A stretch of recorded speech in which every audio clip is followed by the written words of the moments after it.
Hi friends, ದಿನದ ಎಲ್ಲ ಪ್ರಮುಖ ಸುದ್ದಿಯನ್ನು ನಿಮಗೆ ತಲುಪಿಸೋ ಮಸ್ತ್ ಮಗ ಚಾನಲ್ನ ಫುಲ್ ನ್ಯೂಸ್ಗೆ ಸ್ವಾಗತ. ನಾನು ಅಮರ್ ಪ್ರಸಾದ್. ಸ್ನೇಹಿತರೆ, ದೇಶದ ಪ್ರಮುಖ ಉದ್ಯಮಿ, ಬಿಗ್ ಬಾಸ್ ಶೋನ ವಿನ್ನರ್ ಪ್ರೈಸ್ ಎಲ್ಲ ಕೊಡ್ತಾ ಇದ್ದ ಉದ್ಯಮಿ ತಮ್ಮ ಪ್ರಾಣವನ್ನ ತಾವೇ ಮುಗಿಸ್ಕೊಂಡಿದ್ದಾರೆ. ಮತ್ತೊಂದು ಕಡೆ ರಾಜ್ಯದ ಒಳಗಡೆ ಲೋಕಾಯುಕ್ತರು ಭರ್ಜರಿ ಭೇಟಿಯಾಡಿದ್ದಾರೆ. ಹಾಗೆ ಹೂಡಿಕೆ ವಲಯದಲ್ಲಿ ಚಿನ್ನ ಬೆಳ್ಳಿ ಬೆಲೆಯಲ್ಲಿ ಭಾರಿ ಕುಸಿತ ಆಗಿದೆ. ಇನ್ನೊಂದು ಕಡೆ ಕಾಶ್ಮೀರದಲ್ಲಿ ಸೇನೆ ಫೀಲ್ಡ್ಗಿಳಿದಿದೆ. ಸುಪ್ರೀಂ ಕೋರ್ಟ್ ಮಹಿಳೆಯರಿಗೆ ಸಂಬಂಧಪಟ್ಟಂತೆ ದೊಡ್ಡ ತೀರ್ಪನ್ನು ಕೊಟ್ಟಿದೆ. ಎಲ್ಲವನ್ನ ಫುಲ್ ನ್ಯೂಸ್ನಲ್ಲಿ ನೋಡ್ತಾ ಹೋಗೋಣ ಸ್ನೇಹಿತರೆ. ಮೊದಲಿಗೆ ಬೆಂಗಳೂರಲ್ಲಿ ಏನಾಯಿತು ಅನ್ನೋದ್ರಿಂದಲೇ ನಾವು ಶುರು ಮಾಡೋಣ. ದೇಶದ ಪ್ರಮುಖ ಉದ್ಯಮ ಸಂಸ್ಥೆ, ರಿಯಾಲಿಟಿ ಸಂಸ್ಥೆ ಕಾನ್ಫಿಡೆಂಟ್ ಗ್ರೂಪ್ನ ಚೇರ್ಮನ್, ದೇಶದ ಶ್ರೀಮಂತ ಉದ್ಯಮಿಗಳಲ್ಲಿ ಒಬ್ಬರಾಗಿದ್ದ CJ ರಾಯ್ ತಮ್ಮ ಜೀವನವನ್ನು ಮುಗಿಸ್ಕೊಂಡಿದ್ದಾರೆ. ತಮ್ಮ ಸ್ವಕೃತ್ಯ ಆದಾಯಕ್ಕೂ ಮೀರಿದ ಆಸ್ತಿ ಗಳಿಸಿದ್ದಾರೆ ಅಂತ ಹೇಳಿ ತೆರಿಗೆ ವಂಚನೆ ಮಾಡಿರುವ ಆರೋಪದ ಮೇಲೆ IT ಅಧಿಕಾರಿಗಳು ರೇಡ್ ಮಾಡಿದ್ರು. ಇವ್ರನ್ನ ವಿಚಾರಣೆಗೆ ಒಳಪಡಿಸ್ತಾ ಇದ್ರು. ಈ ವೇಳೆ ತಮ್ಮ ಪಿಸ್ತೂಲ್ ಬಳಸಿ ಈ ಕೆಲಸ ಮಾಡಿಕೊಂಡಿದ್ದಾರೆ. ಈ ಕೃತ್ಯ ಮಾಡಿಕೊಳ್ಳೋ ಮುನ್ನ ಅವರು IT ಅಧಿಕಾರಿಗಳಿಂದ ತೀವ್ರ ವಿಚಾರಣೆಗೆ ಒಳಗಾಗಿದ್ರು, ಬೆಳಗ್ಗೆಯಿಂದ ಮಧ್ಯಾಹ್ನ ತನಕ ಕೂಡ. ಆ ವಿಚಾರಣೆ ವೇಳೆ CJ ರಾಯ್ ಅಧಿಕಾರಿಗಳಿಗೆ ಕೆಲ ದಾಖಲೆಗಳನ್ನು ಕೂಡ ಕೊಡಬೇಕಾಗಿ ಬಂದಿತ್ತು.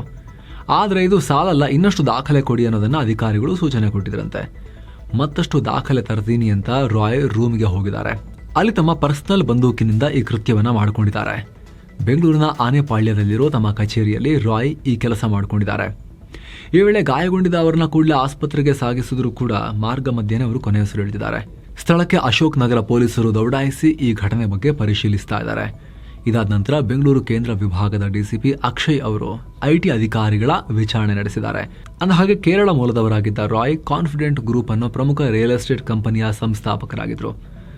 ಸೋಷಿಯಲ್ ಮೀಡಿಯಾದಲ್ಲೂ ಆಕ್ಟಿವ್ ಆಗಿದ್ರು. 2005ರಲ್ಲಿ ಆರಂಭವಾದ ಅವರ ಈ ಸಂಸ್ಥೆ 65ಕ್ಕೂ ಅಧಿಕ ಐಷಾರಾಮಿ ಯೋಜನೆಗಳನ್ನು ಪ್ರಾಜೆಕ್ಟ್ಸ್ನ ಕಂಪ್ಲೀಟ್ ಮಾಡಿದೆ. ವಸತಿ ಅಪಾರ್ಟ್ಮೆಂಟ್, ವಿಲ್ಲಾಗಳು, ವಾಣಿಜ್ಯ ಸಂಕೀರ್ಣಗಳು, ಶಿಕ್ಷಣ, ಮನರಂಜನಾ ಕ್ಷೇತ್ರಗಳಲ್ಲೂ ಕೂಡ ಅವರು ಹೆಸರು ಮಾಡಿದ್ರು. ಬೆಂಗಳೂರು, ಕೇರಳ ಹಾಗೆ ದುಬೈನಲ್ಲೂ ಕೂಡ ಕಂಪನಿ ಕೆಲಸ ಮಾಡ್ತಾ ಇದೆ. CJ ರಾಯ್ ಅವರು ಸ್ವಿಟ್ಜರ್ಲೆಂಡ್ನ SBS ಬಿಸ್ನೆಸ್ ಸ್ಕೂಲ್ನಿಂದ ಬಿಸ್ನೆಸ್ ಅಡ್ಮಿನಿಸ್ಟ್ರೇಷನ್ನಲ್ಲಿ ಡಾಕ್ಟರೇಟ್ ಪಡೆದಿದ್ರು. ರಾಯ್ ಕಾನ್ಫಿಡೆಂಟ್ ಗ್ರೂಪ್ ಸಂಸ್ಥೆಯನ್ನು ಮುನ್ನಡೆಸೋ ಜೊತೆಗೆ ಬಹಳಷ್ಟು ಸಾಮಾಜಿಕ ಕೆಲಸ ಹಾಗೂ ಸಿನಿಮಾ, ಮನರಂಜನಾ ಕ್ಷೇತ್ರದಲ್ಲೂ ಕೂಡ ವರ್ಕ್ ಮಾಡಿದ್ರು. ಮೂವೀಸ್ ಅನ್ನು ಪ್ರೊಡ್ಯೂಸ್ ಮಾಡಿದ್ರು. ಸ್ಟಾರ್ ಸುವರ್ಣದ ರಿಯಾಲಿಟಿ ಶೋಗೂ ಕೂಡ ಇವರು ಸ್ಪಾನ್ಸರ್ ಮಾಡಿದ್ರು. ಹಾಗೆ ಆರ್ಥಿಕ ಸಂಕಷ್ಟದಲ್ಲಿ ವಿದ್ಯಾರ್ಥಿಗಳಿಗೆ ಸ್ಕಾಲರ್ಶಿಪ್ ಕೊಡ್ತಾ ಇದ್ರು. ಮಲಯಾಳಂ ಮತ್ತು ಕನ್ನಡದಲ್ಲಿ 11 ಚಿತ್ರಗಳನ್ನು ನಿರ್ಮಾಣ ಮಾಡಿದ್ದಾರೆ. ಈ ರಾಯ್ಗೆ ಸಿಕ್ಕಾಪಟ್ಟೆ ಕಾರುಗಳ ಬಗ್ಗೆ ಆಸಕ್ತಿ ಇತ್ತು. 10 ಲಕ್ಸುರಿ ಕಾರುಗಳು, ರೋಲ್ಸ್ ರಾಯ್, ಲ್ಯಾಂಬೋಗಿನಿ ಮತ್ತು ವೆರಾನ್ ನಂತಹ ಕಾರುಗಳು ಇವರ ಬಳಿ ಇದ್ವು. ಈಗ ಇಂಥ ವ್ಯಕ್ತಿ ಇದ್ದಕ್ಕಿದ್ದಂತೆ IT ದಾಳಿ ಬೆನ್ನಲ್ಲೇ ಈ ರೀತಿ ಕೃತ್ಯವನ್ನ ಮಾಡಿಕೊಂಡಿರೋದು ಬಹಳ ಚರ್ಚೆ ರಾಷ್ಟ್ರ ಮಟ್ಟದಲ್ಲಿ ಆಗ್ತಾ ಇದೆ. ಪೊಲೀಸರು ತನಿಖೆ ನಡೆಸ್ತಾ ಇದ್ದಾರೆ. ನೋಡಬೇಕು ಏನೇನಾಗಿತ್ತು ಈ ಘಟನೆಯ ಬ್ಯಾಕ್ ಡ್ರಾಪ್ ನಲ್ಲಿ, ಅಂಥದ್ದು ಏನಿತ್ತು, ಅಷ್ಟೊಂದು ಯಾಕೆ ಭಯಭೀತರಾಗಿದ್ರು, IT ಅಧಿಕಾರಿಗಳು ಏನ್ ಕೇಳಿದ್ರು ಇವ್ರ ಹತ್ರ, ಎಲ್ಲ ತನಿಖೆ ಆಗಬೇಕು. ಏನೋ ಕರ್ನಾಟಕದಲ್ಲಿ ಲೋಕಾಯುಕ್ತರು ಮತ್ತೆ ಅಖಾಡ ಕೇಳ್ತಿದ್ದಾರೆ. ಸಿನಿಮೀಯ ಸ್ಟೈಲ್ ನಲ್ಲಿ ಆಪರೇಷನ್ ಮಾಡಿದ್ದಾರೆ. ಯಾವ ಮಟ್ಟಿಗೆ ಅಂದ್ರೆ ಈ ಸಲ 3 ಸ್ಟಾರ್ ಇನ್ಸ್ಪೆಕ್ಟರ್ ಕಮ್ ಆರೋಪಿ ನಡು ರೋಡಲ್ಲಿ ನಿಂತುಕೊಂಡು ಯೂನಿಫಾರ್ಮ್ ನಲ್ಲಿ ಸೀನ್ ಉಲ್ಟಾ ಆಗಿದೆ. ಸಾಮಾನ್ಯವಾಗಿ ಏನಾಗುತ್ತೆ ಹೇಳಿ, ಕಳ್ಳರು, ಅಪರಾಧಿಗಳು ಅವ್ರಿಗೆ ಯೂನಿಫಾರ್ಮ್ ಇರಲ್ಲ, ಅವ್ರು ಮಾಮೂಲಿ ಡ್ರೆಸ್, ಸಿವಿಲ್ ಡ್ರೆಸ್ಸಲ್ಲಿ ಇರ್ತಾರೆ. ಯೂನಿಫಾರ್ಮ್ ಹಾಕೊಂಡಿರೋ ಪೊಲೀಸರು ಹೋಗಿ ಹಿಡ್ಕೊತಾರೆ. ಆದರೆ ಇಲ್ಲಿ ಲೋಕಾಯುಕ್ತ ಪೊಲೀಸರು ಸಿವಿಲ್ ಡ್ರೆಸ್ನಲ್ಲಿದ್ದರು, ಆರೋಪಿ ಯೂನಿಫಾರ್ಮ್ನಲ್ಲಿದ್ದರು. ಇಲ್ಲಿ ರಿವಾಲ್ವರ್ ಕೂಡ ಇತ್ತು, ಸರ್ವಿಸ್ ರಿವಾಲ್ವರ್. ಅವ್ರನ್ನ ಸುತ್ತ ಲೋಕಾಯುಕ್ತರು ಬಂದು ಹಿಂಗೆ ಹಿಡ್ಕೊಂಡಿದ್ದಾರೆ. ಈ ಕರ್ನಾಟಕ ಪೊಲೀಸ್ ಇಲಾಖೆ ಅಧಿಕಾರಿ 3 ಸ್ಟಾರ್ ಆಫೀಸರ್ ಏಯ್ ಬಿಡ್ರೋ, ಅಯ್ಯಮ್ಮ ಅಪ್ಪ ಅಂತ ಕಿರಿಚಾಡಿ ನಾಟಕ ಮಾಡೋ ಮಟ್ಟಕ್ಕೆ ಈ ಘಟನೆ ಹೋಯಿತು. ಇದೆಲ್ಲ ಆಗಿರೋದು ಬೆಂಗಳೂರಿನ ಚಾಮರಾಜಪೇಟೆಯ CAR ಗ್ರೌಂಡ್ನಲ್ಲಿ. ಇತ್ತೀಚೆಗೆ ವಂಚನೆ ಪ್ರಕರಣಕ್ಕೆ ಸಂಬಂಧಪಟ್ಟಂತೆ KP ಅಗ್ರಹಾರ ಠಾಣೆಯಲ್ಲಿ FIR ಆಗಿತ್ತು. ಚೀಟಿ ಮಾಡಿ ಮೋಸ ಮಾಡಿದ್ದಾರೆ ಅಂತ ಧನ್ರಾಜ್ ಅನ್ನೋರು ದೂರು ಕೊಟ್ಟಿದ್ರು. ಸೂರಜ್, ಸುಜನ್ ಮತ್ತು ಶ್ರೀನಿವಾಸನ್ ಅವರ ಮೇಲೆ ಪ್ರಕರಣ ದಾಖಲಾಗಿತ್ತು. ಹಣ ವಾಪಸ್ ಕೇಳಿದಾಗ ಆರೋಪಿಗಳು ಬೆದರಿಕೆ ಹಾಕಿದ್ರು ಅಂತ ಧನ್ರಾಜ್ ಹೇಳಿದ್ರು. ಇದಾದ್ಮೇಲೆ ಆರೋಪಿಗಳಾದ ಸೂರಜ್ ಮತ್ತು ಸುಜನ್ ಮನೆಗೆ ಈ ಸಿಕ್ಕಿಬಿದ್ದಿರೋ ಇನ್ಸ್ಪೆಕ್ಟರ್ ಗೋವಿಂದ ರಾಜು ತಂಡ ಹೋಗಿತ್ತು. ಈ ವೇಳೆ ಪೊಲೀಸರು ಮತ್ತು ಆರೋಪಿಗಳ ನಡುವೆ ಗಲಾಟೆ ನಡೆದಿತ್ತು. ಬಳಿಕ ಈ ಪ್ರಕರಣ ಡೀಲ್ಗೆ ತಿರುಗಿತು. ನಿಮಗೆ ಕೇಸ್ನಿಂದ ಬಿಡಿಸ್ತೀನಿ, ಹೀಗಾಗಿ ನನಗೆ 5 ಲಕ್ಷ ಕೊಡಿ ಅಂತ ಈ ಇನ್ಸ್ಪೆಕ್ಟರ್ ಹೇಳಿದ್ರಂತೆ. ಈಗ ಇಲ್ಲಿ ಆರೋಪಿ ಸುಜನ್ ಹೇಳ್ತಿರೋ ಪ್ರಕಾರ 2 ಕೋಟಿ ಡಿಮಾಂಡು, ACP ಚಂದನ್ ಅವರಿಗೂ ಅಂತೇನೋ ಈ ಥರದೆಲ್ಲ ಅವ್ರ ಹೆಸರನ್ನ ಹೇಳ್ತಾರಲಾಗ್ತಾ ಇದೆ. ಅದನ್ನು ಕೂಡ ಕ್ಲಿಯರ್ ಇಲ್ಲ. ಅದು ನೋಡೋಣ, ಕ್ಲಿಯರ್ ಆದಾಗ ನಿಮಗೆ ಮಾಹಿತಿ ನೀಡ್ತೀವಿ ಸ್ನೇಹಿತರೆ. ಸದ್ಯಕ್ಕೆ ಕ್ಲಿಯರ್ ಇರೋ ವಿಚಾರ ಏನು ಅಂತ ನೋಡೋಣ. ಈ ಇನ್ಸ್ಪೆಕ್ಟರ್ ಕೇಸ್ನಿಂದ ಬಿಡಿಸ್ತೀನಿ ಅಂತ ಲಂಚ ಕೇಳಿದ್ರಂತೆ. ಆಲ್ರೆಡಿ 24ನೇ ತಾರೀಕು 1 ಲಕ್ಷ ರೂಪಾಯಿ ಇಸ್ಕೊಂಡಿದ್ರು. ಉಳಿದ 4 ಲಕ್ಷ ರೂಪಾಯಿ ಕೊಡಬೇಕು ಅಂತ ತೊಂದರೆ ಕೊಡ್ತಾ ಇದ್ರಂತೆ. ಹೀಗಾಗಿ ಆರೋಪಿಗಳ ಕಡೆಯವರಾದ ಮೊಹಮ್ಮದ್ ಅಕ್ಬರ್ ಅನ್ನೋ ವ್ಯಕ್ತಿ ಲೋಕಾಯುಕ್ತಕ್ಕೆ ದೂರು ಕೊಟ್ರಂತೆ. ಇನ್ನೊಂದು ಕಡೆ ಗುರುವಾರ ಸಾಯಂಕಾಲ ಚಾಮರಾಜಪೇಟೆಯಲ್ಲಿ ಸಶಸ್ತ್ರ ಮೀಸಲು ಪಡೆ CR ಆ ಮೈದಾನದಲ್ಲಿ ಈ ಕಲೆಕ್ಷನ್ ಕಾರ್ಯಕ್ರಮ ಆಯೋಜನೆಯಾಗಿತ್ತು. ಆದರೆ ಅಷ್ಟರಲ್ಲಿ ಲೋಕಾಯುಕ್ತ SP ಶಿವಪ್ರಕಾಶ್ ದೇವರಾಜು, ನಾವಿವ್ರದ್ದು ಪಾಡ್ಕಾಸ್ಟ್ ಮಾಡಿದ್ವಿ ನಮ್ಮ ಸ್ಟುಡಿಯೋದಲ್ಲಿ, ಆ ದೃಶ್ಯಗಳನ್ನು ಕೂಡ ನೀವು ನೋಡ್ತಾ ಇದ್ದೀರಿ. ಇವರೀಗ ಲೋಕಾಯುಕ್ತದಲ್ಲಿ SP ಆಗಿದ್ದಾರೆ. ಇವರ ನೇತೃತ್ವದ ತಂಡ ಆಪರೇಷನ್ಗೆ ತಯಾರಿ ಮಾಡಿಕೊಂಡಿತ್ತು. ಇದೇನು ಗೋವಿಂದರಾಜು ಲಂಚ ತುಂಬಿಕೊಂಡು ವಾಪಸ್ ಓಡಬೇಕು, ಅಷ್ಟರಲ್ಲಿ ಸಿವಿಲ್ ಡ್ರೆಸ್ನಲ್ಲಿ ಬಂದ ಲೋಕಾಯುಕ್ತ ಅಧಿಕಾರಿಗಳು ಹಿಡ್ಕೊಂಡು ಓದ್ತಿದ್ದಾರೆ. ಅವ್ರನ್ನ ರೆಡ್ ಹ್ಯಾಂಡ್ ಆಗಿ ಹಿಡಿದು ಹಾಕಿದ್ದಾರೆ. ಆ ರೀತಿ ಹಿಡಿದು ಹಾಕಿದಾಗ ಈ 3 ಸ್ಟಾರ್ ಇನ್ಸ್ಪೆಕ್ಟರ್ ಕೂಗಾಡಿದ್ದಾರೆ, ಗೋಗರಿದಿದ್ದಾರೆ, ಹೆದರಿಸೋ ಪ್ರಯತ್ನ ಪಟ್ಟಿದ್ದಾರೆ. ಕೇರ್ ಮಾಡ್ತಿದ್ದಾಗ ಅಯ್ಯಪ್ಪ ಅಯ್ಯಮ್ಮ ಬಿಡ್ರು ಪ್ಲೀಸ್ ಅಂತೆಲ್ಲ ಕೂಗಾಡಿದ್ದಾರೆ. ಆದರೆ ಇನ್ಸ್ಪೆಕ್ಟರ್ಗಳಾದ ರಾಮಪ್ಪ ಸಾವಳಗಿ, ಬಸವರಾಜ್, ಗುರಣ್ಣ ಇವರೆಲ್ಲ ಸೇರಿ 3 ಸ್ಟಾರನ್ನು ಬಿಟ್ಟಿಲ್ಲ. ಕರೆಕ್ಟಾಗಿ ಹಿಡಿದು ಲಾಕ್ ಮಾಡಿಕೊಂಡು ಪರಪನ ಅಗ್ರಹಾರ ಸೇರಿಸಿದ್ದಾರೆ. ಈ ವಿಚಾರ ರಾಷ್ಟ್ರ ಮಟ್ಟದಲ್ಲಿ ಮತ್ತೊಮ್ಮೆ ಕರ್ನಾಟಕ ಪೊಲೀಸ್ ಮರ್ಯಾದೆಯನ್ನ ಹರಾಜು ಹಾಕೋ ಕಾರಣ ಆಯಿತು. ಯೂನಿಫಾರ್ಮ್ನಲ್ಲಿ ಈ ರೀತಿ ಸೀನ್ ಕ್ರಿಯೇಟ್ ಆಗಿದ್ದು. ಅದರಲ್ಲೂ ಕೂಡ ಈ ಗೋವಿಂದರಾಜು ಅವರು ಈ ಹಿಂದೆ ಒಂದ್ಸಲ 6 ಲಕ್ಷ ರೂಪಾಯಿ ಲಂಚ ಪಡೆದಿದ್ರು ಅನ್ನೋ ಆರೋಪಗಳನ್ನೆಲ್ಲ ಈಗ ಮಾಡಲಾಗ್ತಿದೆ. ನೋಡೋಣ ಅದೇನು ಅಂತ ನೆಕ್ಸ್ಟ್. ಇನ್ನು ಪ್ರಿವೆನ್ಷನ್ ಆಫ್ ಕರಪ್ಷನ್ ಆಕ್ಟ್ ಅಡಿಯಲ್ಲಿ ನಾವು ಟ್ರ್ಯಾಪ್ ಮಾಡಿದ್ದೀವಿ. ಈ ಪ್ರಕರಣದಲ್ಲಿ ಇನ್ನೂ ಕೆಲ ಅಧಿಕಾರಿಗಳು ಭಾಗಿಯಾಗಿರೋ ಸಾಧ್ಯತೆ ಇದ್ದು ತನಿಖೆ ನಡೆಸ್ತಾ ಇದ್ದೀವಿ ಅಂತ SP ಶಿವಪ್ರಕಾಶ್ ದೇವರಾಜ್ ಅವರು ಹೇಳಿದ್ದಾರೆ. ಇನ್ನು ತಿರುಪತಿ ದೇವಸ್ಥಾನ ತುಪ್ಪದ ಕಲಬೆರಕೆ ಹಗರಣದಲ್ಲಿ ಮೇಜರ್ ಡೆವಲಪ್ಮೆಂಟ್ ಆಗಿದೆ. ತನಿಖೆ ನಡೆಸಿರೋ CBIನ ವಿಶೇಷ ತನಿಖಾ ತಂಡ ಫೈನಲ್ ಚಾರ್ಜ್ ಶೀಟ್ ಸಬ್ಮಿಟ್ ಮಾಡಿದೆ. 36 ಆರೋಪಿಗಳನ್ನು ಹೆಸರಿಸಲಾಗಿದೆ. ಈ ಪೈಕಿ ತಿರುಮಲ ತಿರುಪತಿ ದೇವಸ್ಥಾನಂ ಆಡಳಿತದ 9 ಅಧಿಕಾರಿಗಳಿದ್ದಾರೆ. 2021ರಿಂದ 2024ರವರೆಗೆ ದೇವಸ್ಥಾನಕ್ಕೆ ಪ್ಯೂರ್ ತುಪ್ಪ ಹೋಗಿಲ್ಲ. 250 ಕೋಟಿ ರೂಪಾಯಿ ಮೌಲ್ಯದ ಕಲಬೆರಕೆ ತುಪ್ಪ ಸಪ್ಲೈ ಆಗಿತ್ತು. ದನದ ತುಪ್ಪದಂತೆ ಹೋಲುವ ಕೆಮಿಕಲ್ ಮಿಕ್ಸ್ ಮಾಡಲಾಗಿತ್ತು. ಮೊದಲು ಇವುಗಳು ರಿಜೆಕ್ಟ್ ಆದವು, ಆದರೆ ಪುನಃ ಅವುಗಳನ್ನು ರೀಸೈಕಲ್ ಮಾಡಿ ಮತ್ತೆ ದೇವಸ್ಥಾನಕ್ಕೆ ಕಳುಹಿಸಲಾಗಿತ್ತು ಅಂತ ಚಾರ್ಜ್ ಶೀಟ್ನಲ್ಲಿ ಉಲ್ಲೇಖಿಸಲಾಗಿದೆ. ದೇವಸ್ಥಾನಕ್ಕೆ ಪ್ರಮುಖ ತುಪ್ಪ ಸಪ್ಲೈಯರ್ ಉತ್ತರಾಖಂಡ್ನ ಭೋಲೆ ಬಾಬಾ ಡೈರಿ. ಈ ಡೈರಿ ಆ ಅವಧಿಯಲ್ಲಿ ಹಾಲಾಗಲಿ ಬೆಣ್ಣೆ ಆಗಲಿ ಖರೀದಿ ಮಾಡೇ ಇಲ್ಲ. ಬದಲಿಗೆ ಪಾಮ್ ಆಯಿಲ್ ಕೆಮಿಕಲ್ ಬಳಸಿ ತುಪ್ಪ ರೆಡಿ ಮಾಡ್ತಾ ಇತ್ತು, ಫೇಕ್ ತುಪ್ಪವನ್ನು. ದಿಲ್ಲಿ ಮೂಲದ ಅಜಯ್ ಕುಮಾರ್ ಸುಗಂಧ್ ಈ ಡೈರಿಗೆ ಕೆಮಿಕಲ್ ಕೊಡ್ತಾ ಇದ್ರು. ಸೇಮ್ ಟು ಸೇಮ್ ತುಪ್ಪದ ಹಾಗೆ ಸ್ಮೆಲ್ ಬರೋ ಥರ ರಾಸಾಯನಿಕ. ಎಲ್ಲ ಸ್ಕ್ಯಾಮ್ಗೆ 9 TTD ಅಧಿಕಾರಿಗಳು ಕೂಡ ಬೆಂಬಲ ಕೊಟ್ಟಿದ್ರು, ಸೇರ್ಕೊಂಡಿದ್ರು. ಈ ಕೆಲಸಕ್ಕೆ ಲಂಚ ಪಡೆದಿದ್ರು ಅಂತೆಲ್ಲ ಚಾರ್ಜ್ ಶೀಟ್ನಲ್ಲಿ ಉಲ್ಲೇಖ ಮಾಡಲಾಗಿದೆ. ಭಕ್ತರ ಹೃದಯಕ್ಕೆ ಬಹಳ ದೊಡ್ಡ ಪೆಟ್ಟನ್ನು ಕೊಡ್ತಾ ಇದೆ ಚಾರ್ಜ್ ಶೀಟ್ನ ಅಂಶಗಳು. ಏನೋ ದೇಶದ ಪ್ರತಿಷ್ಠಿತ ಮಾಧ್ಯಮ ಸಂಸ್ಥೆ India today group mood of the nation survey ನಡೆಸಿದೆ. ದೇಶದ ಮುಂದಿನ PM ಯಾರಾಗಬೇಕು ಅನ್ನೋ ಬಗ್ಗೆ ಜನ ಮತ್ತೆ ಮೋದಿ ಅವರನ್ನೇ ಆಯ್ಕೆ ಮಾಡಿದ್ದಾರೆ. 55% ಅಪ್ರೂವಲ್ ರೇಟಿಂಗ್ ಸಿಕ್ಕಿದೆ. ಕಳೆದ ಆಗಸ್ಟ್ನಲ್ಲಿ 52% ಇಳಿದಿತ್ತು. ಈಗ ಮತ್ತೆ 3% ರೈಸ್ ಆಗಿ 55% ಹೋಗಿದೆ. ಅಥವಾ ವಿಪಕ್ಷ ನಾಯಕ ರಾಹುಲ್ ಗಾಂಧಿ ಪರವಾಗಿ 27% ಜನ ಅಪ್ರೂವಲ್ ಕೊಟ್ಟಿದ್ದಾರೆ. ಕಳೆದ ಆಗಸ್ಟ್ನಲ್ಲಿ ಇವ್ರದ್ದು 25% ಇತ್ತು. ಜೊತೆಗೆ ಇವತ್ತೇ ಲೋಕಸಭಾ ಎಲೆಕ್ಷನ್ ನಡೆದ್ರೆ ಯಾರೆಷ್ಟು ಸ್ಥಾನ ಗೆಲ್ಲಬಹುದು ಅಂತ ಸರ್ವೆ ಮಾಡಲಾಗಿತ್ತು. ಅದರಂತೆ NDA ಒಕ್ಕೂಟ ಸುಲಭವಾಗಿ ಬಹುಮತ ಪಡೆದು 352 ಸ್ಥಾನ ಗೆಲ್ಲಬಹುದು. BJP ಒಂದೇ ಇನ್ನೂ ಇನ್ಕ್ರೀಸ್ ಆಗಿ 287 ಸ್ಥಾನಕ್ಕೆ ಹೋಗಬಹುದು ಅಂತ ಈ ಸರ್ವೆ ಹೇಳಿದೆ. INDIA ಕೂಟ 282 ಸ್ಥಾನಕ್ಕೆ ಇಳಿಬಹುದು ಅಂತ. ಕಾಂಗ್ರೆಸ್ 110ಕ್ಕೆ ಹೋಗಿತ್ತಲ್ಲ, ಈಗ ಮತ್ತೆ ವಾಪಸ್ ಕೆಳಗೆ ಬಿದ್ದು 80 ಸ್ಥಾನಕ್ಕೆ ಇಳಿಬಹುದು ಅಂತ ಈ ಸರ್ವೆ ಹೇಳಿದೆ. ಸ್ನೇಹಿತರೆ, ನಿಮ್ಮ ಗಮನದಲ್ಲಿರಲಿ, ಪಶ್ಚಿಮ ಬಂಗಾಳ, ತಮಿಳುನಾಡು, ಕೇರಳ, ಅಸ್ಸಾಂ, ಪುದುಚೇರಿ ವಿಧಾನಸಭಾ ಎಲೆಕ್ಷನ್ ಇದೆ. ಬ್ಯಾಕ್ ಟು ಬ್ಯಾಕ್ ಬರ್ತಾ ಇದ್ದಾವೆ. ಈಗ ಅದಕ್ಕಿಂತ ಜಸ್ಟ್ ಬಿಫೋರ್ ನಡೆದಿರೋ ಈ ಸರ್ವೆ ಗಮನ ಸೆಳೀತಾ ಇದೆ. ಏನೋ ಮಲೆನಾಡಿನಲ್ಲಿ ಮಂಗನ ಕಾಯಿಲೆ ಆತಂಕ ಹುಟ್ಟಾಗಿದೆ. ಈಗ ಶಿವಮೊಗ್ಗ ಜಿಲ್ಲೆಯ ತೀರ್ಥಹಳ್ಳಿಯಲ್ಲಿ 29 ವರ್ಷದ ವ್ಯಕ್ತಿಯೊಬ್ಬರು ಮಂಗನ ಜ್ವರಕ್ಕೆ ಮೃತಪಟ್ಟಿದ್ದಾರೆ. ಆಸ್ಪತ್ರೆಗೆ ಸೇರಿದ್ರೂ ಕೂಡ ಚಿಕಿತ್ಸೆ ಫಲಕಾರಿಯಾಗಿಲ್ಲ. ಇದರ ಬೆನ್ನಲ್ಲೇ ಚಿಕ್ಕಮಗಳೂರು ಮತ್ತು ಶಿವಮೊಗ್ಗದಲ್ಲಿ ಅಲರ್ಟ್ ಘೋಷಿಸಲಾಗಿದೆ. KFD ಅಥವಾ ಕ್ಯಾಸನೂರು ಫಾರೆಸ್ಟ್ ಡಿಸೀಸ್ ಅನ್ನೋ ಈ ಕಾಯಿಲೆ ಸೋಂಕಿತ ಒಣಗುಗಳಿರ್ತಾವಲ್ಲ, ಮಲೆನಾಡಲ್ಲಿ ಒಣಗುಗಳಂತೆ ಸಣ್ಣ ಕೀಟಗಳು, ಅವುಗಳು ಬಂದು ಕಚ್ಚಿ ರಕ್ತ ಹೀರೋ ಟೈಮ್ನಲ್ಲಿ ಅದು ಹರಡುತ್ತೆ. ಹಠಾತ್ ಜ್ವರ, ತಲೆನೋವು, ಸ್ನಾಯು ನೋವು, ಆಯಾಸದಿಂದ ಈ ಜ್ವರ ಪ್ರಾರಂಭ ಆಗುತ್ತೆ. ತುಂಬ ಸಲ ಪ್ರಾಣವನ್ನು ತೆಗೆದಿರೋ ಉದಾಹರಣೆ ಇದೆ. ಮತ್ತೆ ಹಿಂಗೆ ಆಗಿದೆ. ಏನೋ ಚಿತ್ರದುರ್ಗದ ಕಾಂಗ್ರೆಸ್ ಶಾಸಕ KC ವೀರೇಂದ್ರ ಪಪ್ಪಿಗೆ ED ಮತ್ತೊಮ್ಮೆ ಶಾಕ್ ಕೊಟ್ಟಿದೆ. ಅಕ್ರಮ ಆನ್ಲೈನ್ ಬೆಟ್ಟಿಂಗ್ ದಂಧೆಯಲ್ಲಿ ಪಾಲ್ಗೊಂಡಿದ್ದ ಆರೋಪದ ಮೇಲೆ 177.3 ಕೋಟಿ ರೂಪಾಯಿ ಮೌಲ್ಯದ ಆಸ್ತಿಯನ್ನ ಮುಟ್ಟುಗೋಲು ಹಾಕೊಂಡಿದೆ. ಕೃಷಿ ಜಮೀನು, ಸೈಟ್ ಎಲ್ಲ ಸೇರಿವೆ ಮೂಲಕ ಒಟ್ಟು 320 ಕೋಟಿ ರೂಪಾಯಿ ಆಸ್ತಿಯನ್ನ ಜಪ್ತಿ ಮಾಡಲಾಗಿದೆ. ಈ ಕೇಸಲ್ಲಿ ಸುಮಾರು 2300 ಕೋಟಿ ರೂಪಾಯಿಗೂ ಅಧಿಕ ಅಕ್ರಮ ನಡೆದಿರುವುದು ಪತ್ತೆಯಾಗಿತ್ತು. ಈಗ ಇಷ್ಟು ಸೀಸ್ ಆಗಿದೆ.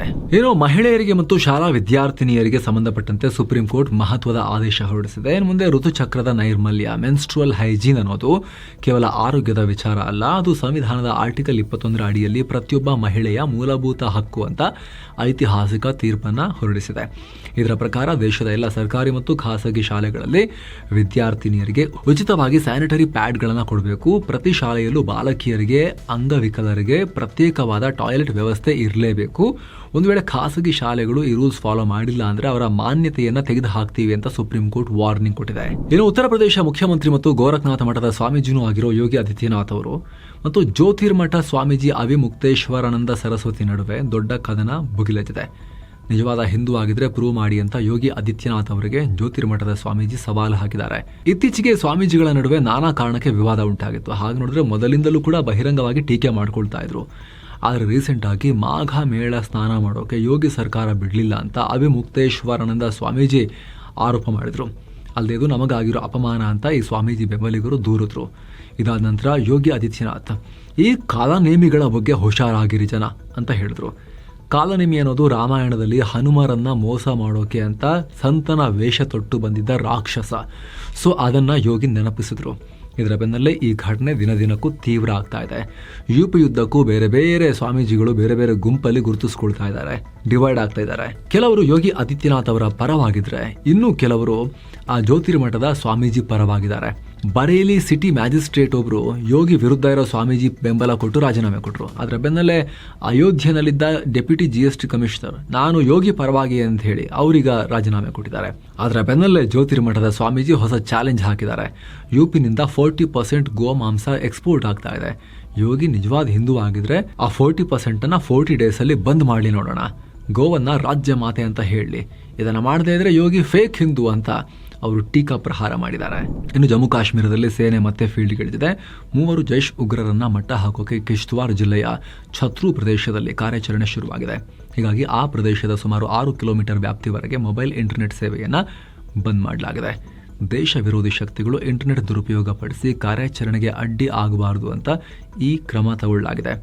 ಸೇನೆ, ಪೊಲೀಸ್, ಅರೆ ಸೇನಾ ಪಡೆಗಳ ಹಲವು ಟೀಮ್ ಜೊತೆ ಡ್ರೋನ್ಸ್, ಸ್ನಿಫರ್ ಸ್ಕ್ವಾಡ್ ಅಂದರೆ ಶ್ವಾನದಳ ಎಲ್ಲರೂ ಕೂಡ ಪಾಲ್ಗೊಂಡಿದ್ದಾರೆ. ಟ್ರ್ಯಾಪ್ ಆಗಿರೋ ಉಗ್ರರು ಎಸ್ಕೇಪ್ ಆಗದಂತೆ ಕವರ್ ಆಗಿದ್ದಾರೆ. ಹೈ ಸೆಕ್ಯೂರಿಟಿಯಲ್ಲಿ ಆ ಭಾಗದಲ್ಲಿ ಒದಗಿಸಿ ಕಾರ್ಯಾಚರಣೆ ಕಂಟಿನ್ಯೂ ಮಾಡಲಾಗಿದೆ. ಇನ್ನು ಸ್ನೇಹಿತರೆ, ಕೇವಲ 39,500 ರೂಪಾಯಿಗೆ ಕಾಶಿ, ಅಯೋಧ್ಯೆ, ಗಯಾ, ಬೋಧ್ ಗಯಾ ಪ್ರವಾಸ ಸೈನ್ಸ್ ಸೈನ್ಸ್ ಟೂರಿಸಂ ಕಡೆಯಿಂದ ಡೀಟೇಲ್ಸ್ ಇಲ್ಲಿದೆ. ಆಸಕ್ತರು ಕಾಲ್ ಮಾಡಿ ಬುಕ್ ಮಾಡ್ಕೊಳ್ಳಿ. ಇನ್ನು ಸ್ನೇಹಿತರೆ, ಬಿಸ್ನೆಸ್, ಆರ್ಥಿಕತೆ ಮತ್ತು ಸ್ಟಾಕ್ ಮಾರ್ಕೆಟ್ಗೆ ಸಂಬಂಧಪಟ್ಟ ಅಪ್ಡೇಟ್ ನೋಡೋದಾದ್ರೆ ಷೇರುಪೇಟೆ ಇವತ್ತು ನಷ್ಟ ಅನುಭವಿಸಿದೆ. ವಾರದ ವಹಿವಾಟಿನ ಅಂತ್ಯಕ್ಕೆ ವಾರದ ವಹಿವಾಟು ಎಂಡ್ ಆಗಲಿಲ್ಲ. ಭಾನುವಾರ ಕೂಡ ಬಜೆಟ್ ಕಾರಣಕ್ಕಾಗಿ ಸ್ಪೆಷಲ್ ಸೆಷನ್ ಇದೆ. ಬಟ್ ಇನ್ ಜನರಲ್ ಶನಿವಾರ ಅಂತೂ ಇರೋದಿಲ್ವಲ್ಲ. ಸೊ 296 ಪಾಯಿಂಟ್ಸ್ ಅಥವಾ 0.36% ಬಿತ್ತು ಶುಕ್ರವಾರ. 72,269ಕ್ಕೆ ರೀಚ್ ಆಗಿದೆ. ನಿಫ್ಟಿ 98 ಪಾಯಿಂಟ್ಸ್ ಅಥವಾ 0.39% ಕುಸಿದು 25,320ಕ್ಕೆ ತಲುಪಿದೆ. BSE ಮಿಡ್ ಕ್ಯಾಪ್ ಇಂಡೆಕ್ಸ್ ಸಣ್ಣ ಪ್ರಮಾಣದ ಲಾಸ್ನಲ್ಲಿ ಅಂದರೆ 0.09% ಮಾತ್ರ ಕುಸಿತು. BSE small cap index 1.25% rise ಆಯಿತು.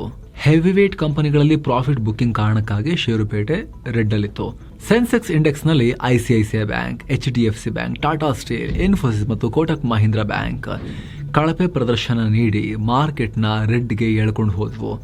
ಇನ್ನು ಜಾಗತಿಕ ಅನಿಶ್ಚಿತತೆ, ವಿದೇಶಿ ಹೂಡಿಕೆದಾರರ ಸೆಲ್ಲಿಂಗ್ ಪ್ರೆಷರ್, Q3 ಅರ್ನಿಂಗ್ಸ್ ನೀಡಿರೋ ಮಿಕ್ಸ್ಡ್ ಫೀಲಿಂಗ್, ಡಾಲರ್ ಮುಂದೆ ರೂಪಾಯಿ ಮೌಲ್ಯ ಕುಸಿತಾ ಇರೋದು ಮಾರ್ಕೆಟ್ಗೆ ಹೊಡೆತವನ್ನ ಕೊಟ್ಟಿದೆ. Hindalco Industries, Tata Steel, Coal India red ನಲ್ಲಿದ್ರೆ, ನೆಸ್ಲೆ ಇಂಡಿಯಾ, ಟಾಟಾ ಕನ್ಸ್ಯೂಮರ್ ಮತ್ತು ಅಪೋಲೋ ಹಾಸ್ಪಿಟಲ್ಸ್ ಗ್ರೀನ್ ನಲ್ಲಿದ್ವು. ಡಾಲರ್ ಮುಂದೆ ರೂಪಾಯಿ ಮೌಲ್ಯ ಇನ್ನೂ 15% ಬಿದ್ದು $91.93 ಇನ್ನೊಂದ್ ಕಡೆ ಅಮೆರಿಕನ್ ಮಾರ್ಕೆಟ್ ನಲ್ಲಿ ಮೈಕ್ರೋಸಾಫ್ಟ್ ಭಾರಿ ಬಿದ್ದು ಹೋಯ್ತು. ಇಂಟ್ರಾಡೇ ನಲ್ಲಿ 12% ತನಕ, ಆಮೇಲೆ ಮಾರ್ಕೆಟ್ ಎಂಡ್ ನಲ್ಲಿ 9.9% ತನಕ. ಈ ಮೂಲಕ ಕಂಪನಿ ಒಟ್ಟು ಮಾರ್ಕೆಟ್ ಕ್ಯಾಪ್ ಕೆಲವೇ ಗಂಟೆಗಳಲ್ಲಿ $424 ಬಿಲಿಯನ್ ಕಿತ್ಕೊಂಡು ಹೋಯ್ತು. 2020 ಮಾರ್ಚ್ ನಂತರ ಇದೇ ದೊಡ್ಡ ಕೊಲ್ಯಾಪ್ಸ್ ಮೈಕ್ರೋಸಾಫ್ಟ್ ಶೇರ್ಸ್ ಅಲ್ಲಿ. ಸಾಕಷ್ಟು ಕಾರಣಗಳು. ಮುಂದಿನ ದಿನಗಳಲ್ಲಿ ಮೈಕ್ರೋಸಾಫ್ಟ್ನ ಪ್ರಾಫಿಟ್ ಮಾರ್ಜಿನ್ ಕುಸಿಬಹುದು ಅನ್ನೋ ಭಯ, ಕ್ಲೌಡ್ ಬಿಸ್ನೆಸ್ ಬೆಳವಣಿಗೆ ಕಾಣ್ತಾ ಇದ್ರೂ ಕೂಡ ಹೂಡಿಕೆದಾರರಲ್ಲಿ ನಿರೀಕ್ಷೆನ ರೀಚ್ ಆಗಿಲ್ಲ. ಹಾಗೆ ಮೈಕ್ರೋಸಾಫ್ಟ್ ಸಿಕ್ಕಾಪಟ್ಟೆ ಓಪನ್ AI ಮೇಲೆ, ಚಾಟ್ GPTಯ ಜನಕ ಆ ಓಪನ್ AI ಮೇಲೆ ಡಿಪೆಂಡ್ ಆಗಿದೆ. ಅದರಲ್ಲಿ ಹೂಡಿಕೆ ಮಾಡಿದ್ದಾರೆ ಅವರು. ಆದರೆ ಎಲಾನ್ ಮಸ್ಕ್ ಕೇಸ್ ಹಾಕ್ತೀನಿ ಅಂತ ಹೊರಟಿದ್ದಾರೆ. ನಾನ್ ಪ್ರಾಫಿಟ್ ಸಂಸ್ಥೆ ಇದು, ಪ್ರಾಫಿಟ್ಗೆ ಯೂಸ್ ಮಾಡ್ತಿದ್ದಾರೆ ಅನ್ನೋ ಕಂಪ್ಲೇಂಟ್ಸ್ ಎಲ್ಲ ಇದೆ. ಸ್ವಲ್ಪ ಅದರ ಲೀಗಲ್ ಸ್ಟೇಟಸ್ಸೇ ಇಶ್ಯೂನಲ್ಲಿದೆ ಸ್ವಲ್ಪ. ಹಾಗಾಗಿ ಮುಂದೆ ಇಷ್ಟೊಂದು ಡಿಪೆಂಡ್ ಆಗ್ತಿದ್ದಾರೆ ಓಪನ್ AI ಮೇಲೆ ಮೈಕ್ರೋಸಾಫ್ಟ್ ಅವರು. ಮುಂದೆ ಏನ್ ಕಥೆ ಅನ್ನೋ ಭಯ ಕೂಡ ಹೂಡಿಕೆದಾರರಲ್ಲಿ ಕಾಣಿಸ್ಕೊಳ್ಳೋಕೆ ಶುರುವಾಗಿದೆ ಅಂತ. ಇನ್ನು Q3 ರಿಸಲ್ಟ್ಸ್ ಕಡೆಗೆ ನೋಡೋದಾದ್ರೆ, ಮೊದಲಿಗೆ ಬಜಾಜ್ ಆಟೋ ನೆಟ್ ಪ್ರಾಫಿಟ್ ಈ ಸಲ 19% ರೈಸ್ ಆಗಿ 2,502 ಕೋಟಿ ರೂಪಾಯಿಗೆ ಹೋಗಿದೆ. GST ಕಟ್ ಆದ್ಮೇಲೆ ಹೆಚ್ಚಿನ ಸಂಖ್ಯೆಯಲ್ಲಿ ಟೂ ವೀಲರ್ ಸೇಲ್ಸ್ ಎಲ್ಲ ಆಯ್ತಲ್ಲ, ಅದರಿಂದ ಸ್ವಲ್ಪ ಇನ್ಕ್ರೀಸ್ ಆಗಿದೆ. ಇನ್ನು ಅದಾನಿ ಗ್ರೂಪ್ ಮಾಲೀಕತ್ವದ ಅಂಬುಜಾ ಸಿಮೆಂಟ್ ನ ನೆಟ್ ಪ್ರಾಫಿಟ್ ನಲ್ಲಿ ಭಾರಿ ಕುಸಿತ ಆಗಿದೆ. 90.5% ಕುಸಿದು ಜಸ್ಟ್ 204 ಕೋಟಿ ರೂಪಾಯಿ ನೆಟ್ ಪ್ರಾಫಿಟ್. ಅಂಬುಜಾದಲ್ಲಿ ಸೇಲ್ಸ್ ಜಾಸ್ತಿ ಆಗಿದ್ರು ಕೂಡ ಖರ್ಚುಗಳು ಬಹಳ ಜಾಸ್ತಿ ಇದ್ವು, ಹೀಗಾಗಿ ನೆಟ್ ಪ್ರಾಫಿಟ್ ಬಿದ್ದು ಹೋಗಿದೆ. ಏನು ನೆಸ್ಲೆ ಇಂಡಿಯಾ ನೆಟ್ ಪ್ರಾಫಿಟ್ ಭರ್ಜರಿ ಏರಿಕೆ ಕಂಡು 46% ರೈಸ್ ಆಗಿದೆ. 1,018 ಕೋಟಿ ರೂಪಾಯಿಗೆ ಏರಿದೆ. ನೆಸ್ಲೆ ಪ್ರಾಡಕ್ಟ್ಗಳಿಗೆ ಡಿಮಾಂಡ್ ಹೆಚ್ಚಾಗಿ ಮಾರಾಟ ಚೆನ್ನಾಗಿದೆ. ಏನು NTPC ಪ್ರಾಫಿಟ್ 8.4% ರೈಸ್ ಆಗಿ 5,488 ಕ್ರೋರ್ ರುಪೀಸ್ಗೆ ತಲುಪಿದೆ. ಪವರ್ ಜನರೇಷನ್ ಕಾಸ್ಟ್ ಕಂಟ್ರೋಲ್ನಿಂದ ಪ್ರಾಫಿಟ್ ಈ ರೀತಿ ಬಂದಿದೆ. ಏನು ಸ್ನೇಹಿತರೆ, ನ್ಯಾಷನಲ್ ಸ್ಟಾಕ್ ಎಕ್ಸ್ಚೇಂಜ್ ನ IPO ಕನಸು ಅಂತಿಮ ಹಂತಕ್ಕೆ ತಲುಪಿದೆ. ಈಗ ಸೆಬಿನಿಂದ ನೋ ಅಬ್ಜೆಕ್ಷನ್ ಸರ್ಟಿಫಿಕೇಟ್ ಪಡ್ಕೊಂಡಿದೆ. 10 ವರ್ಷಗಳಿಂದ ಇದಕ್ಕೋಸ್ಕರ ಕಾಯ್ತಾ ಇದ್ರು. ವರದಿ ಪ್ರಕಾರ NSE ಮೇಲಿದ್ದ ಹಳೆಯ ಕೇಸ್ಗೆ 2,000 ಕೋಟಿ ರೂಪಾಯಿ ದಂಡ ಕಟ್ಟಿದ ಮೇಲೆ ಈ ಅನುಮತಿ ಸಿಕ್ಕಿದೆ. 8 ರಿಂದ 9 ತಿಂಗಳಲ್ಲಿ NSE ಷೇರುಗಳು ಮಾರ್ಕೆಟ್ ನಲ್ಲಿ ಲಿಸ್ಟ್ ಆಗೋ ಲೆಕ್ಕಾಚಾರ ಇದೆ. ಏನೋ ಉದ್ಯಮಿ ಗೌತಮ್ ಅದಾನಿ ಅವರ ಮೇಲಿನ ಅಮೆರಿಕದ ಲಂಚ ಹಗರಣ ಆರೋಪದಲ್ಲಿ ಮತ್ತೊಂದು ಬೆಳವಣಿಗೆಯಾಗಿದೆ. ಈ ಕೇಸ್ನಲ್ಲಿ ತಮ್ಮನ್ನ ಅಮೆರಿಕದ ಕೋರ್ಟ್ ನಲ್ಲಿ ಪ್ರತಿನಿಧಿಸುವ ವಾಲ್ ಸ್ಟ್ರೀಟ್ ನ ಟಾಪ್ ಹೈಲಿ ಎಕ್ಸ್ಪೀರಿಯನ್ಸ್ಡ್ ವಕೀಲರೊಬ್ಬರನ್ನ ಅದಾನಿ ಹೈರ್ ಮಾಡಿದ್ದಾರೆ. ರಾಬರ್ಟ್ ಜುಫ್ರಾ ಜೂನಿಯರ್ ಅಂತ ಅಮೆರಿಕದ ಟಾಪ್ ಲಾಯರ್ಸ್ ಲಿಸ್ಟ್ ಅಲ್ಲಿ ಬರ್ತಾರೆ. ಇವರು ಎಷ್ಟು ಪವರ್ಫುಲ್ ಅಂದ್ರೆ ಅಮೆರಿಕದ ಅಧ್ಯಕ್ಷ ಡೊನಾಲ್ಡ್ ಟ್ರಂಪ್ ವಿರುದ್ಧದ ಕೇಸ್ ನಲ್ಲೂ ಕೆಲಸ ಮಾಡ್ತಿದ್ದಾರೆ. ಅಂತವರನ್ನ ಗೌತಮ್ ಅದಾನಿ ಹುಡುಕಿ ಹೈರ್ ಮಾಡಿದ್ದಾರೆ. ಈಗ ಇನ್ನು ಅಮೆರಿಕದ ಕೇಂದ್ರ ಬ್ಯಾಂಕ್ ಆಗಿರೋ ಫೆಡರಲ್ ರಿಸರ್ವ್ ನ ಮುಂದಿನ ಅಧ್ಯಕ್ಷರನ್ನಾಗಿ ಕೆವಿನ್ ವಾರ್ಷ್ ರನ್ನ ನೇಮಕ ಮಾಡೋದಕ್ಕೆ ಅಧ್ಯಕ್ಷ ಟ್ರಂಪ್ ನಾಮಿನೇಟ್ ಮಾಡಿದ್ದಾರೆ. ಈಗಿನ ಅಧ್ಯಕ್ಷ ಜೆರೋಮಿ ಪವೆಲ್ ರ ಅವಧಿ ಮುಂದಿನ ಮೇ ತಿಂಗಳಿಗೆ ಎಂಡ್ ಆಗುತ್ತೆ. ಸೊ ಅವರ ಜಾಗಕ್ಕೆ ಟ್ರಂಪ್ ಈಗ ಕೆವಿನ್ ವಾರ್ಷ್ ರನ್ನ ಚೂಸ್ ಮಾಡಿದ್ದಾರೆ. ಈಗ ಇವರ ನಾಮಿನೇಷನ್ ಅಮೆರಿಕದ ಸೆನೆಟ್ಗೆ ಕಳಿಸಲಾಗಿದೆ. ಇವರು ಫೆಡ್ ಗವರ್ನರ್ ಆಗಿ ಕೆಲಸ ಮಾಡಿದ ಎಕ್ಸ್ಪೀರಿಯನ್ಸ್ ಇದೆ. ಬೋರ್ಡ್ ಆಫ್ ಗವರ್ನರ್ಸ್ ನಲ್ಲಿ ಇವರಿದ್ರು. ಇವರ ನೇಮಕ ಆಗೋ ಸುದ್ದಿ ಬರ್ತಾ ಇದ್ದ ಹಾಗೆ ಚಿನ್ನ ಬೆಳ್ಳಿಯಲ್ಲಿ ದೊಡ್ಡ ಪತನ ಉಂಟಾಯಿತು. 24 ಕ್ಯಾರೆಟ್ ನ 10 ಗ್ರಾಂ ಚಿನ್ನದ ಬೆಲೆಯಲ್ಲಿ 9,500 ರೂಪಾಯಿ ಬಿದ್ದು 1,65,795 ರೂಪಾಯಿ ಆಗಿದೆ. 22 ಕ್ಯಾರೆಟ್ ನ 10 ಗ್ರಾಂ ಚಿನ್ನದ ಬೆಲೆಯಲ್ಲಿ 8,743 ರೂಪಾಯಿ ಬಿದ್ದು 1,51,868 ರೂಪಾಯಿ ಆಗಿದೆ. 1 ಕೆಜಿ ಬೆಳ್ಳಿ ಬೆಲೆಯಲ್ಲಿ 40,600 ರೂಪಾಯಿ ಬಿದ್ದು 3,39,350 ರೂಪಾಯಿಗೆ ರೀಚ್ ಆಗಿದೆ. ಇದಕ್ಕೆ ಸಂಬಂಧಪಟ್ಟಂತೆ ಪ್ರತ್ಯೇಕ ವರದಿಯಲ್ಲೂ ಕೂಡ ನಾವು ಚರ್ಚೆ ಮಾಡಿದ್ವಿ. ಕೆವಿನ್ ವಾರ್ಷ್ ಸ್ವಲ್ಪ ಮಾನಿಟರಿ ಪಾಲಿಸಿಯಲ್ಲಿ ಸ್ವಲ್ಪ ಟೈಟ್, ಸಿಕ್ಕಾಪಟ್ಟೆ ದುಡ್ಡಿನ ಹರಿವನ್ನ ಅವರು ಬೇಕಾಬಿಟ್ಟಿ ನೋಟ್ ಪ್ರಿಂಟ್ ಮಾಡೋದ್ರಲ್ಲಿ ನಂಬಿಕೆ ಇಟ್ಟಿಲ್ಲ, ಬೇಕಾಬಿಟ್ಟಿ ಇಂಟ್ರೆಸ್ಟ್ ರೇಟ್ ಅನ್ನ ಕಮ್ಮಿ ಮಾಡ್ತಾ ಹೋಗೋದ್ರಲ್ಲಿ ನಂಬಿಕೆ ಇಟ್ಟಿಲ್ಲ ಅನ್ನೋದು ಅವ್ರ ಬಗ್ಗೆ ಇರೋ ಒಂದು ಪರ್ಸೆಪ್ಷನ್. ಸೊ ಅವ್ರನ್ನೀಗ ಗವರ್ನರ್ ಆಗಿ ನೇಮಕ ಮಾಡೋದ್ರಿಂದ ಅಮೆರಿಕದ ಡಾಲರ್ ಸ್ಟ್ರಾಂಗೇ ಇರುತ್ತೆ, ವೀಕ್ ಆಗಲ್ಲ, ಬಡ್ಡಿ ದರನೂ ಜಾಸ್ತಿ ಕಟ್ ಆಗಲ್ಲ ಅಂತ ಚಿನ್ನ ಬೆಳ್ಳಿಯಲ್ಲಿ ಸಿಕ್ಕಾಪಟ್ಟೆ ಪ್ರಾಫಿಟ್ ಬುಕ್ ಮಾಡಿದ್ದಾರೆ. ಏನಾಗಿತ್ತು, ಡಾಲರ್ನಲ್ಲಿ ಜಾಸ್ತಿ ರಿಟರ್ನ್ಸ್ ಇಲ್ಲ, ಜೊತೆಗೆ ಡಾಲರ್ ವೀಕ್ ಆಗೋದನ್ನ ಟ್ರಂಪ್ ಕೂಡ ಬಯಸ್ತಾ ಇದ್ದಾರೆ. ಜನ ಅನ್ಕೊಂಡಿದ್ರು ಟ್ರಂಪ್ ಹೆಂಗೂ ಸಿಕ್ಕಾಪಟ್ಟೆ ರೇಟ್ ಕಟ್ ಮಾಡಿ ಅಂತ ಹೇಳ್ತಿದ್ದಾರೆ. ಇಂಟ್ರೆಸ್ಟ್ ರೇಟ್ ಇನ್ನೂ ಡೌನ್ ಆಗ್ತಾನೆ ಹೋಗುತ್ತೆ, ಡಾಲರ್ ವೀಕ್ ಆಗುತ್ತೆ, ಸೊ ಚಿನ್ನ ಬೆಳ್ಳಿ ಬೆಟರ್ ಹೆಂಗೂ ಮೇಲಕ್ಕೆ ಹೋಗ್ತಿದೆ ಅಂತ ಎಲ್ಲ ಆ ಕಡೆಗೆ ಹಾಕಿದ್ರು. ಆದರೆ ಈಗ ಸಡನ್ಲಿ ಉಲ್ಟಾ ಹೊಡೆದು ಟ್ರಂಪ್ ಈ ಬಡ್ಡಿ ದರ ಕಡಿತಕ್ಕೆ ವಿರುದ್ಧ ಇರೋ, ಈಸಿ ಮನಿಗೆ ವಿರುದ್ಧ ಇರೋ ವಾರ್ಷನ ನೇಮಕ ಮಾಡಿರೋದ್ರಿಂದ ಜನ ಗಾಬರಿ ಬಿದ್ದು ಮಾರೋಕೆ ಶುರು ಮಾಡಿದ್ದಾರೆ. ಅದು ಬೇರೆ 4 lakh ರೂಪಾಯಿ ಕ್ರಾಸ್ ಆಗಿತ್ತಲ್ಲ ಸಿಲ್ವರ್, ಪ್ರಾಫಿಟ್ ಬುಕ್ಕಿಂಗ್ ಕೂಡ ಟ್ರಿಗರ್ ಆಗಿದೆ ಅಂತ ಸದ್ಯಕ್ಕೆ ಆ ಲಾಜಿಕ್ ಅನ್ನ ಮುಂದಿಡಲಾಗ್ತಿದೆ. ಆಗಲೇ ಹೇಳಿದಾಗೆ ಇದ್ರ ಬಗ್ಗೆ ನಾವು ಡೀಟೇಲ್ ಆಗಿ ಈ ವರದಿಯಲ್ಲಿ ಡಿಸ್ಕಸ್ ಮಾಡಿದ್ವಿ ಸ್ನೇಹಿತರೆ. ನೀವು ಅದನ್ನು ಚೆಕ್ ಮಾಡ್ಬೋದು. ನೀವು ಇಲ್ಲಿ ಟ್ಯಾಪ್ ಮಾಡೋ ಮೂಲಕ ಆ ವರದಿಗೂ ಕೂಡ ಹೋಗ್ಬೋದು. ಥ್ಯಾಂಕ್ ಯು ಸೋ ಮಚ್ ಸ್ನೇಹಿತರೆ. ಇದಾಗಿತ್ತು ಇವತ್ತಿನ ಫುಲ್ ನ್ಯೂಸ್. ಮತ್ತೆ ಭೇಟಿ ಆಗ್ತಿರೋಣ. ನಮಸ್ತೆ.